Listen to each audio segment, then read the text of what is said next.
I got the horse right here, the name is Paul Revere, and here's a guy that says if the weather's clear, can do. Hello racing fans, and welcome back to another edition of Handicapper's Corner, brought to you by, as always, the Derby Bar and Grill. I'm Mike Heads, along with Drew Forster. We're going to go through these Sunday, July the 15th races at Hastings. We do have 7 races. Yep. 2 stakes races. We have the Lieutenant Governors for the older boys going on the 16th, 3-year-olds and upwards, and of course the youngsters, the 2-year-olds, get their first chance at added money or at stakes money in the Spaghetti Mouse. Got a field of 5 going poster in race number 2. Named after that great BC bred. Oh, what a neat horse by Archer's cool Bay horse, out of Black Canyon bred the mare or bred out of peas and carrots. Bred Spaghetti Mouse and still the richest BC bred. Yeah. Just got shy of $1 million. It was like $950 it's too bad. Or something like that. Nick and Pauline owned the horse. Gary Demarest trained. A lot of people trained the horse. Gary Demarest, of course, before he passed away. He was an old warrior, though, Spaghetti Mouse. Good to have a race named in his honor for sure. It's the richest BC bred. I know I know George Royal would be if he would have added. He was running for 1995 or 2005. Correct. If you inflate the purse or whatever, George Royal would still be number 1. But no, Spaghetti Mouse is number 1, and is obviously, as you mentioned, deserves a race named in his honor, and he does have one today. Let's start off with the Sunday opener in race number 1, allowance race for 3-year-olds and upwards, and on 3 lifetime, going a mile and a 16th. Good race here. I went to the 2, the newcomer, absolutely stylish. This one didn't, I guess, get away well. I did not watch the replay of that Santa Anita race, but they are available. You can watch them online. Watch how poorly he broke, and then I guess he rushed up and then was 3 wide the entire trip before fading. But it was his first race since November. He has worked since in 1 minute and 2/5, and he's a pretty nice horse. He was running some good races prior to obviously maybe injuring himself and needing some time off, but he's nicely drawn in gate 2, and he looks maybe like the speed. Hanson's Victory I put in for second. This horse ran a good second behind Pine Grove Road in the Last Chance Derby on Boxing Day last year in Phoenix, and he can go along. He was hooked the whole way and still managed to run on well. And I put the 3-horse Handsome Chef in for third. I thought a good runner-up effort to Square Dancer against some pretty nice horses.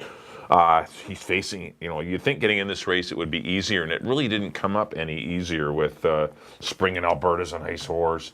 Absolutely stylish, is coming up from Southern California, and Hanson's Victory's in good form. It's a tough race. I went 2, 6, and 3. I got the same horses, and I'm glad you touched on Spring in Alberta, because that's one I had, and I kept moving down the list because absolutely stylish. If he can get back to anything close to his former self, where he's running 92, 74 buyers, he's going to be a handful. Yeah, he could run last in here. You don't know what kind of absolutely stylish you're going to get. But if anything, like as you mentioned, comes back any of them earlier races, he's going to be a handful. I like the fact that he worked in 1 minute and 2 before he came up here on July 8th at Santa Anita. So, Phil Hall and Peter Redekop have been regular visitors to the winner's circle this year. So I'm going to land on absolutely stylish. As Mike says, not as horribly strong pick. He's not going to be a single for me. But I do make him my top pick. Hanson's Victory won this condition 2 starts ago over Spring in Alberta. He's the live one of the locals. I think so. Yeah. And then he came back, and that 35 was tough with Colterberry, Crackdown, Captain Jones. Those horses have won a lot of races. Now he's into a straight and on 3 again, and I like Hanson's Victory in my second spot. And I'm with you, Handsome Chef. 2 good races behind Sunset Drive, Spring in Alberta, and then last time just getting beat length by Square Dancer. Again, that was a good race. This is a non-3. Square Dancer's won like 11 or something like that, so this non-3 suits him well. I got the same horses as Mike in the same order, 2, 6, and 3 for me. On to the second, the Spaghetti Mouse, the race we were talking about, 2-year-olds going 6 furlongs, field of 5. 4 boys and 1 girl, and I can tell you this, the girl will be the heavy favorite. The heavy favorite. Summerlin could not have been more impressive in her debut. Went off at 17-1, won by 9 1/4. Proud new owner of a track record. Broke the track record, got a 71 buyer. Everything points to her in here. I mean, she could regress off that maybe, but her works have been very good since then. Just seems like a quality filly in top form and going to be a handful in here. I have Summerlin on top. If anybody beats her, I think it's going to be the 2 Vintage Man out of the Glen Todd barn. I like the way he's progressed. Like he ran second behind Summerlin in his first race, got a 34 buyer. Next out, wins by 5. Wins comfortably, gets a 62. He's definitely a horse that's, figuring it out, going the right way, and he's a Texas Wildcatter out of that good Yes It's True mare Champagne Gal. 2 turns is going to be more to his liking. Aaron Greider rides number 2, Vintage Man. And number 1, Bugsy, I threw in for third. Another one that progressed well. She ran third just behind, just behind Vintage Man in that Summerland race, the first one. Next time, he progressed nicely to beat Move On and Numani's Revenge. Amadeo Perez rides 5, 2, and 1 for me. Yeah, I don't have a lot to add. Summerland is the horse to beat if she runs anywhere near. She was so impressive. This filly was absolutely. She did it easy. Her legs, she was just so effortless down the lane and just covering ground and drawing away.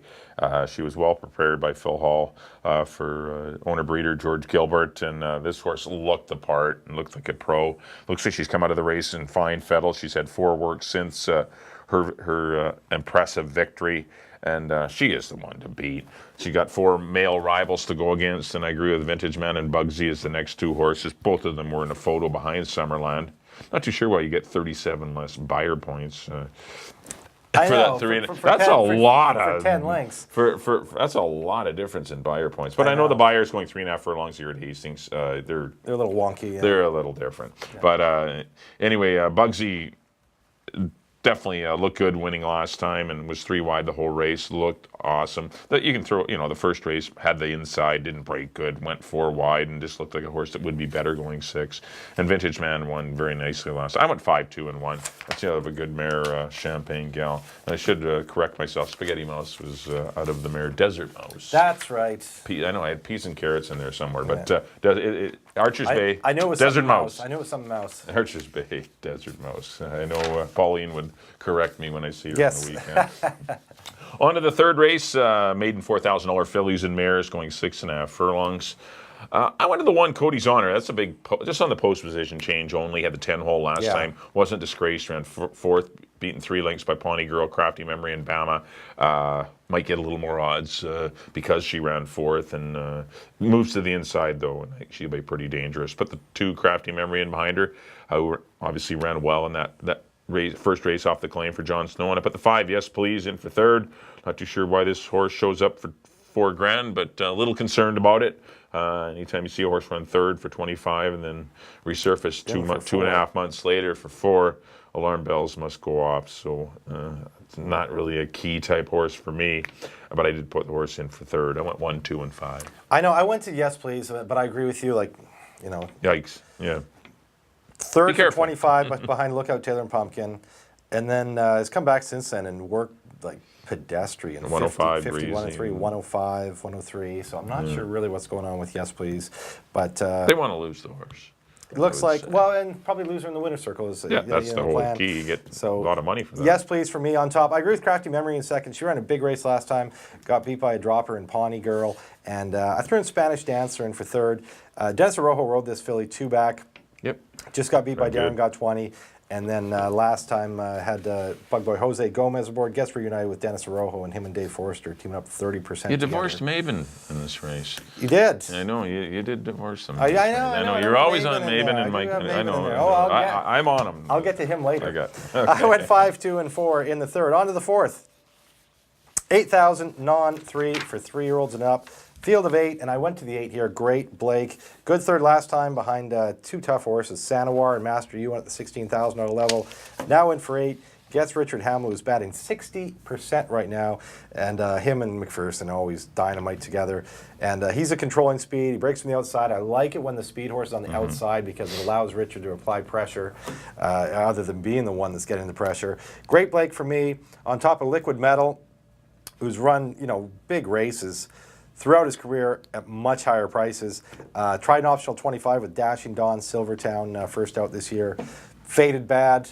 Now he's in for 8. He's not messing around. In for 8, non-3. He's got to be respected in here. Liquid Metal for me in second. I threw in Fantastic Command. This was a horse that had a nice little winner down in Phoenix. Broke his maiden for 16 here. Went down to Phoenix. Won an allowance non-2 event down there. Got a 68 buyer.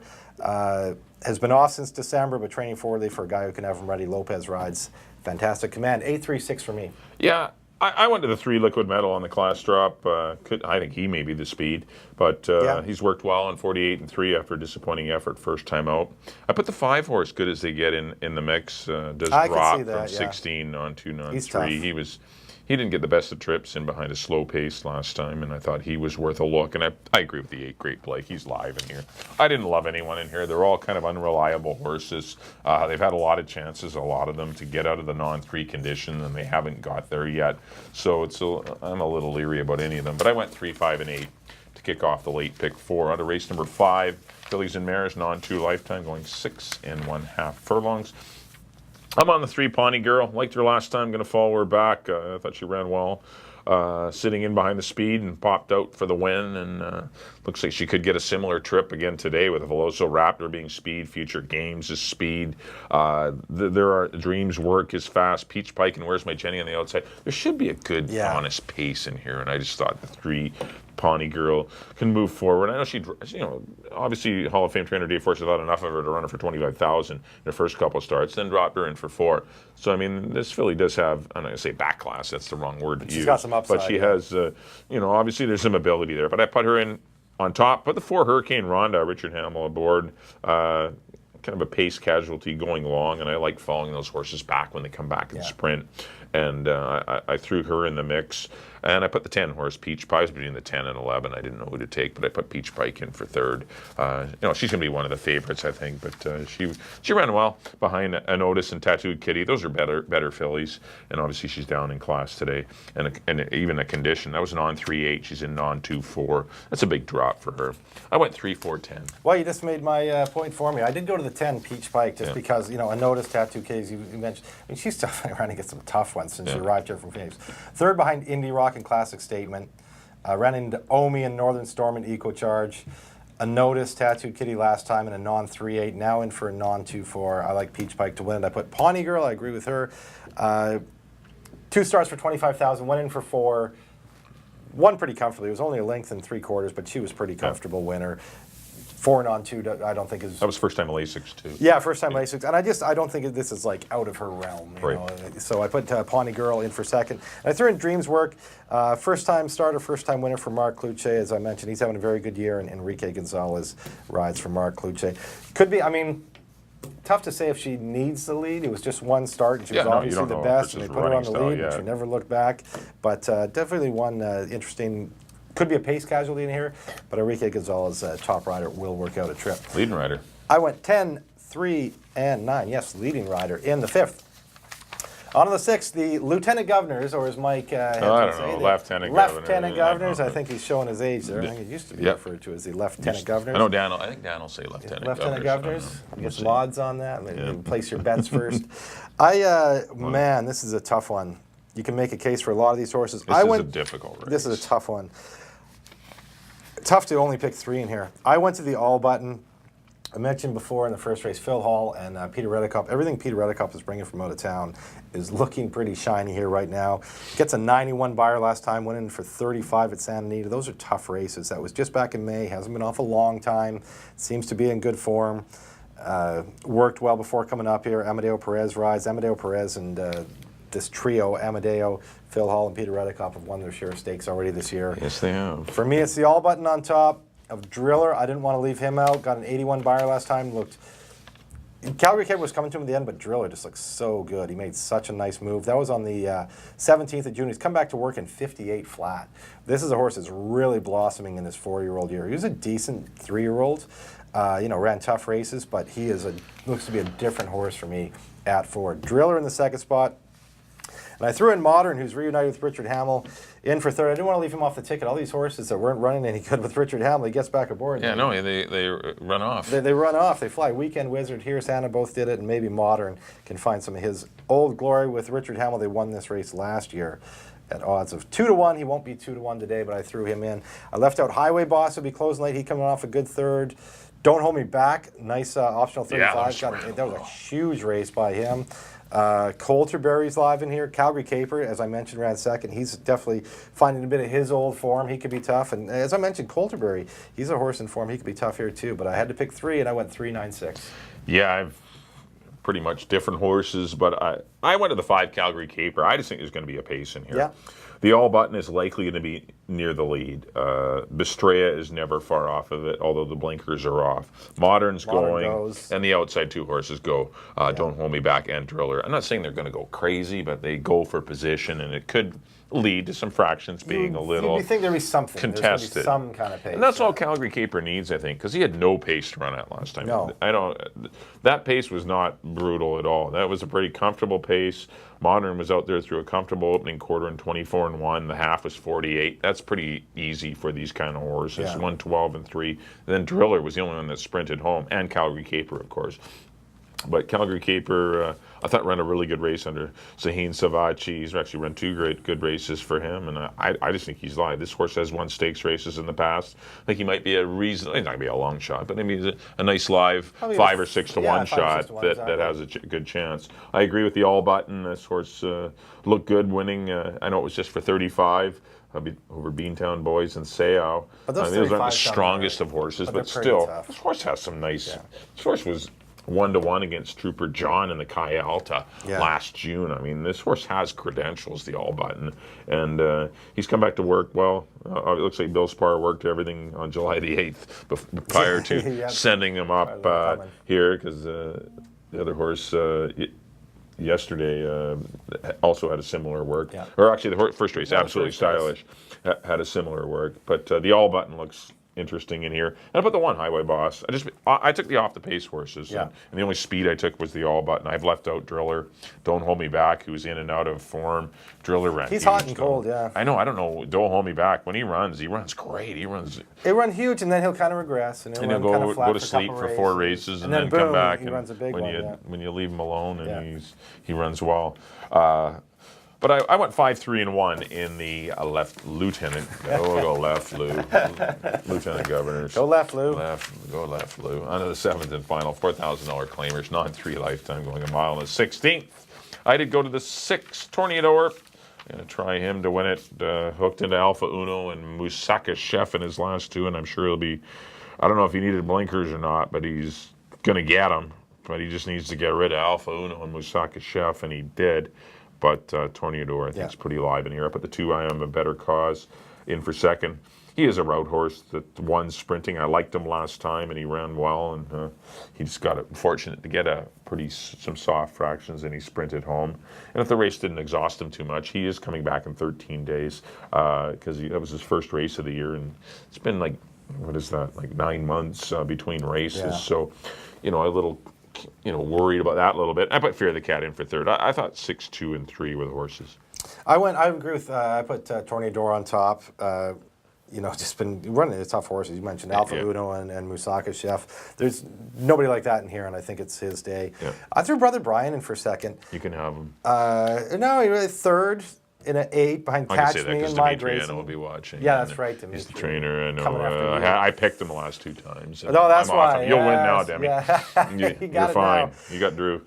Catch Me, well, yeah. The anchor.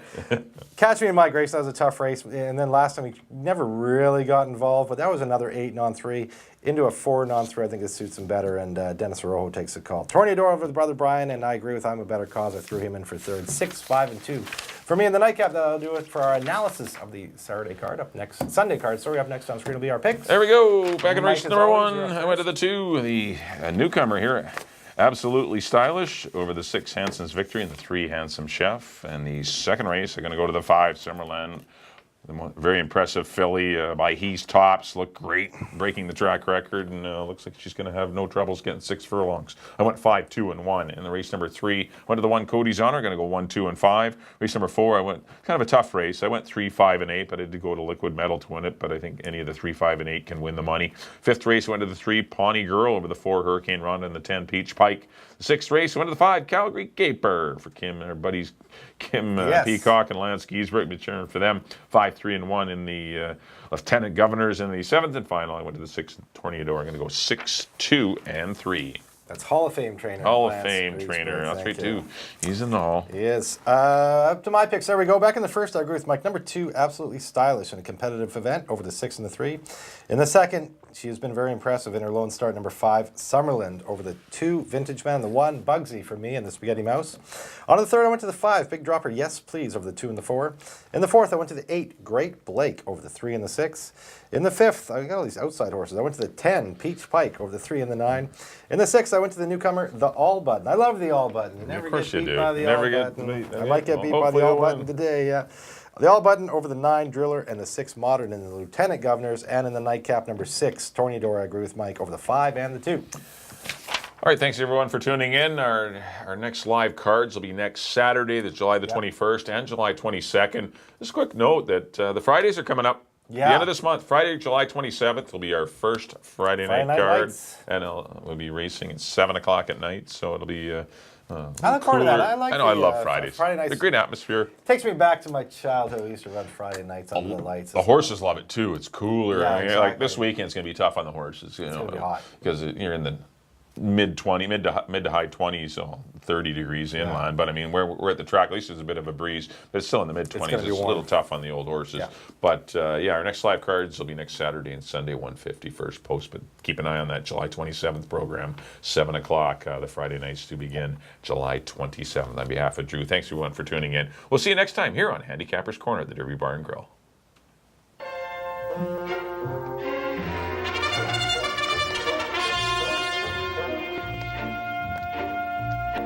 I got the horse right here, the name is Paul Revere, and here's a guy that says if the weather's clear, can do.